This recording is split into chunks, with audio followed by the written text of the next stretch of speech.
પોરબંદરમાં રામ જન્મોત્સવ નિમિત્તે 12 કલાકના મહારક્તદાન કેમ્પનું આયોજન કરવામાં આવ્યું હતું, જેમાં મોટી સંખ્યામાં રક્તદાતાઓએ રક્તદાન કરી માનવતા મહેકાવી હતી. પોરબંદરમાં રામનવમીના પાવન પ્રસંગ નિમિત્તે મોરજરિયા તથા સામાણી પરિવારના સંયુક્ત ઉપક્રમે અખંડ રામ ધૂન મંદિર પાસે નરસિંહ મેઘજી હોસ્ટેલ ખાતે સવારે 10 થી રાત્રે 10 સુધી મહારક્તદાન કેમ્પનું આયોજન કરવામાં આવ્યું હતું, જેમાં મોટી સંખ્યામાં રક્તદાતાઓએ રક્તદાન કરી માનવતા મહેકાવી હતી.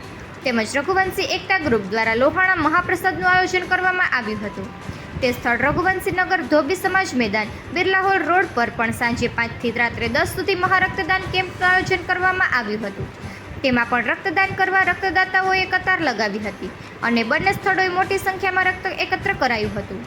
સતત 21 વર્ષથી મોરજરિયા તથા સામાણી પરિવાર દ્વારા રામનવમીએ કેમ્પનું આયોજન કરવામાં આવે છે. કેમ્પમાં એકત્ર થયેલ રક્તની બોટલોનો જથ્થો થેલેસીમિયાના બાળ દર્દીઓ તથા જરૂરિયાતમંદ દર્દીઓના લાભાર્થે આશા બ્લડ બેંક તથા ભાવસીજી બ્લડ બેંકને અર્પણ કરવામાં આવ્યો હતો. નિપુલ પોપટ, પોરબંદર ટાઈમ્સ. જય સિયા રામ. આજ રામનવમીના પવિત્ર દિવસે સતત 21 વર્ષથી અમે આ નરસિંહ મેઘજી હોસ્ટેલ ખાતે રક્તદાન કેમ્પનું આયોજન કરીએ. સર્વે સેવાભાવી સંસ્થા, સામાજિક સંસ્થા, શૈક્ષણિક સંસ્થા તથા જાગૃત પબ્લિકના સહયોગથી અમારો અવિરત કેમ્પ સતત 21 વર્ષથી ચાલુ છે. આ કેમ્પ દરમિયાન એકત્રિત થયેલ બ્લડ જરૂરિયાતમંદ દર્દીઓ તથા થેલેસેમિયા બાળ દર્દીઓને લાભાર્થે આશા હોસ્પિટલ તથા સિવિલ હોસ્પિટલ ભાવસીજી બ્લડ બેંક ખાતે જમા કરાવવામાં આવે છે.